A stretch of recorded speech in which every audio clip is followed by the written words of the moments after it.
السلام علیکم ورحمۃ اللہ وبرکاتہ۔ احیاء دین کی تحریک ترکی کے اندر جو چلی تھی ماضی کے اندر اور اب جو چل رہی ہے وہ اس جگہ سے چلی ہے۔ یہ خانقاہ ہے اور تاریخی خانقاہ ہے، اور یہاں کے احباب بتاتے ہیں ہمیں کہ اردوغان جب صدارت کی کرسی پہ بیٹھا ہے یا وقتاً فوقتاً جب بھی کوئی مسئلہ ہوتا ہے تو اس خانقاہ میں آ کے ان سے یہاں کے جو خانقاہ کے جو بزرگ ہیں ان سے آ کے دعائیں لیتا ہے، اور ان کی جو خانقاہی نسبت اور یہ کہہ لیں کہ ان کے ساتھ قلبی اور تصوف کے اعتبار سے ہر اعتبار سے جو تعلق ہے وہ اس خانقاہ کے ساتھ ہے اردوغان صاحب کی۔ تو یہ ہے خانقاہ شیخ آفندی، پورا نام کیا ہے جی؟ شیخ محمود آفندی حافظ اللہ تعالی، یہ ان کی خانقاہ ہے اور یہ خانقاہ کا منظر پیش کیا جا رہا ہے۔ شفار بھائی بتائیں مزید جی، احیاء دین کی تحریک کے حوالے سے جو میں نے کہا کہ یہاں سے جیسے مفتی صاحب نے بتایا تھا کہ یہاں سے چلی شروع ہوئی ہے۔ جی، تو شیخ محمود جو ہے نا یہ بذات خود اس دور کے ہیں جب یہاں پر کسی چیز کی اجازت نہیں ہوتی تھی، پگڑی پہننے کی اجازت نہیں ہے یہ تو وہ اکیلے ہی جو ہے نا وہ لوگوں کے بس وہ رفاہ عامہ سے انہوں نے شروع کیا۔ انہوں نے کہا بھئی آپ کا کوئی بھی کام ہو گھر کا تو میں مولوی ہوں، ویسے ہی فارغ ہوتا ہوں، تو آپ بس اپنے گھر کا کام بتائیں۔ تو وہاں سے انہوں نے لوگوں کے دل جیت لیے اور اب لاکھوں لوگ ان کے جو ہیں لاکھوں پوری دنیا میں تقریباً 20-25 لاکھ کہتے ہیں۔ تو یہ ان کی خانقاہ، یہ خانقاہ کا مدرسے والا حصہ ہے، مدرسے والا حصہ ہے۔ یہ وہ ہیں جہاں پر سامنے یہ سب کمرے جو ہیں نا یہاں پر درس دیا جاتے تھے، یہاں پر جو ہے وہ بچے آ کے پڑھتے تھے۔ یہ شیخ اسماعیل کے دور سے، یعنی جب عثمانی حکومت تھی، عثمانی جب خلافت کا دور تھا تو اس وقت یہاں پر جو ہے وہ شیخ الاسلام بچوں کو درس دیا کرتے تھے۔ شیخ الاسلام کا جو مرتبہ تھا، جو وہ ان کا منصب تھا، اس میں مدرسہ ہونا جو ہے وہ ایک شرط ہوتی تھی کہ اب بچوں کو جو ہے وہ تعلیم کا، جس طرح تعلیم کا نظام ہوتا ہے تو بالکل ایسے ہی یہ تعلیم کا نظام تھا عثمانیوں کا۔ شیخ آئیے اب آگے دکھاتے ہیں۔ یہ مسجد ہے جی شیخ محمود آفندی حفظ اللہ کی۔ جی یہ آپ مسجد دیکھیں، میں گیا ہوں اوپر پہلے پچھلے سفر کے اندر، اور یہ اس کا صحن ہے، اور یہاں آئے ذرا اس کے بارے میں بتائیں، یہ قبریں کن کی ہیں ذرا؟ یہ قبریں جو ہیں یہ شیخ اسماعیل آغا جو ہیں ان کے بیٹوں کی اور ان کی اپنی، یہ سب لوگ جو ہیں یہ شیخ الاسلام تھے۔ یہ اگر آپ دیکھیں تو شیخ الاسلام آپ کو انگریزی میں بھی آپ سمجھ سکتے ہیں، یہ دیکھیں شیخ الاسلام اسماعیل افندی اولودر، یعنی یہ شیخ الاسلام جو اسماعیل افندی ہیں، یہ دیکھیں یہ شیخ الاسلام کون تھے؟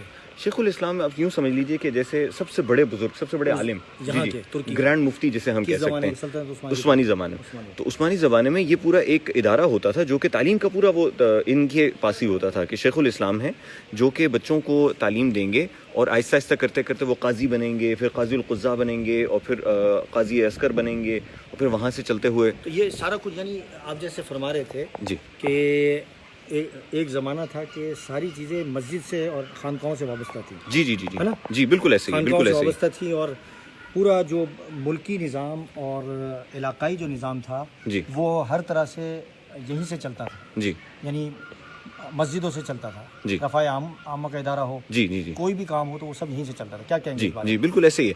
مسجد جو ہے وہ کلیہ ہوتا تھا، کلیہ اور جامعہ۔ جامعہ کا کیا مطلب؟ جی جامعہ کا مطلب ہے کہ ہر چیز کو جمع کر دینے والا، یعنی ایک ہی مسجد کے اندر ہاسپٹل بھی ہے، اسی میں مدرسہ بھی ہے، اسی میں ایک چھوٹی سی مارکیٹ بھی ہے، وہ مارکیٹ سے جو کرایہ آئے گا وہ مسجد کو بھی جو ہے وہ چندہ ہوگا، اور وہ چندہ نہیں ہے، وہ بس اس کی کمائی ہے۔ تو مسجد جو ہے وہ کلیہ ہے، تو بجائے مسجد چندہ ایک زمانے کے اندر خود کفیل ہوتی، جی جی جو خود کفیل، تمام مساجد خود کفیل ہوتی تھی، بلکہ علاقے چلاتی تھی۔ جی جی بالکل، اور لوگوں کو دیتی تھی پیسے، دیتی تھی۔ آج تھوڑا سا معاملہ ہمارا، تو ہمیں کوشش کرنی چاہیے آج بھی اس دور میں وہ سلطنت عثمانی کے دور کی طرح کہ مسجد خود کفیل ہو، اور اس کے لیے جیسے آپ نے بتایا کہ ارد گرد میں جو ہے وہ پراپرٹیاں ہوں، دکانیں ہوں، اور پھر وہ ایک چھوٹی سی پراپرٹی لے دیں، ایک چھوٹی سی مارکیٹ، چھوٹی سی دکان ہو کہ جس کے کرائے سے جو ہے وہ مسجد کے اپنے معاملات جی ضرورت نہ پڑے۔ اچھا یہ قبریں ان کی ہیں جی، قبریں یہ قبروں کے کتبے ہیں، اور اس کے اوپر جی یہ عثمانی زبان کے اندر جو ہے وہ یہ بلکہ کون سی مسند ہے، صدر فتویٰ، یہ دیکھیے صدر فتویٰ۔ اچھا یہ دیکھیں، یہ اگر آپ پڑھ سکیں گے اردو اور عربی میں بھی اس کو پڑھا جا سکتا ہے، یہ صدر فتویٰ جی، تو یہ فتویٰ ہے جی۔ آگے یہ کیا ہے؟ یہ بھی شیخ الاسلام ہے، وہ دیکھیں شیخ الاسلام۔ یہ سب شیخ اسماعیل کے بیٹے ہیں؟ نہیں، یہ خود یہ شیخ الاسلام ہے، یعنی اسماعیل افندی کی اپنی قبر یہ ہے۔ اچھا، اور یہیں سے سلسلہ اور ان کے شیخ بیٹے افندی کا جو سلسلہ ہے جی جی جی جی اسماعیل افندی کے بعد جو ہے وہ چلتے چلتے ہمارے جن کو ہم شیخ افندی کہتے ہیں وہ شیخ محمود نام ہے ان کا، افندی کا مطلب ہے جناب والا، تو وہ ان کا سلسلہ جو ہے وہ ان کے سلسلے کی ایک کڑی ہے۔ ان کی قبریں دیکھیں بڑی سادی ہیں۔ جی جی جی یہ قبریں تو بالکل یہ صرف ایک کتبہ لگا ہے, یہ ایک کتبہ لگا ہے جس پر نام لکھا ہے, باقی اور قبر نیچے بالکل قبر سادی. جی اس کے اوپر جو ہے یہ آپ دیکھیے, یہ قبروں کے اوپر جو ہے وہ بس پھول بوٹے لگے ہیں اس کے اوپر. جی آگے دیکھ لیں ذرا, یہ صحن دیکھ لیں. یہ اسماعیل آغا جی, آپ آئیں تو آپ کو اتنا سکون ملے گا, دلی سکون ملے گا, روحانیت ہر اس علاقے کے اندر. ایسا لگے گا ہی نہیں کہ آپ کسی ایسی دنیا میں, ایسا لگے گا کہ روحانی ماحول ہے.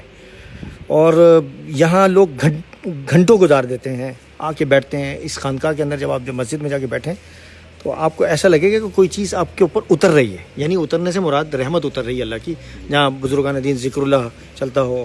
اور اس علاقے کا جو ماحول ہے وہ فل برقعے والا ماحول, بالکل ایسے, بلکہ ٹوپی والا ماحول. میں آپ کو مدرسے کی ایک وہ پروجیکٹ ہے وہ دکھاتا ہوں. یہ دیکھیں جی, یہ ساری چیزیں, وضو خانہ ان کا. وہ اسی کلیہ کو دوبارہ تعمیر کرنے کی کوشش کی جا رہی ہے. اچھا, اسماعیل آغا کلی ایسی, یعنی یہ اسی کے اندر اب جو ہے نا وہ اوپر لکھا ہے بو ایسر سیزن بو ایسر امیدن.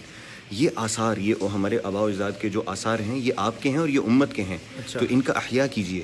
یہ اس کے لیے پورا پوسٹر بنا کر لگایا گیا ہے, اور یہ انشاءاللہ جب یہ مکمل ہو جائے گا پروجیکٹ تو یہ ایک پوری یونیورسٹی کی شکل لے لے گا اسماعیل آغا کا. ہم گئے تھے ان کے گھر پہ, تو ان کا گھر الگ ہے, ابھی آج کل تھوڑے سے حلیل ہیں. اور یہ دیکھیں ابھی یہ آج کے نمازوں کے اوقات, قرآن کی آیت کا ترجمہ لکھا ہے, اور آج کا درس جو ہے وہ یہاں ٹی وی کے اوپر چل رہا ہے. جزاکم اللہ. السلام علیکم ورحمۃ اللہ وبرکاتہ. مسجد دیکھ لیں تھوڑی سی آپ, 3-4 منزلیں ہیں. یہ بچے بیٹھے ہیں, بلی بھی بیٹھی ہوئی ہے, ماشاء اللہ ماشاء اللہ. السلام علیکم.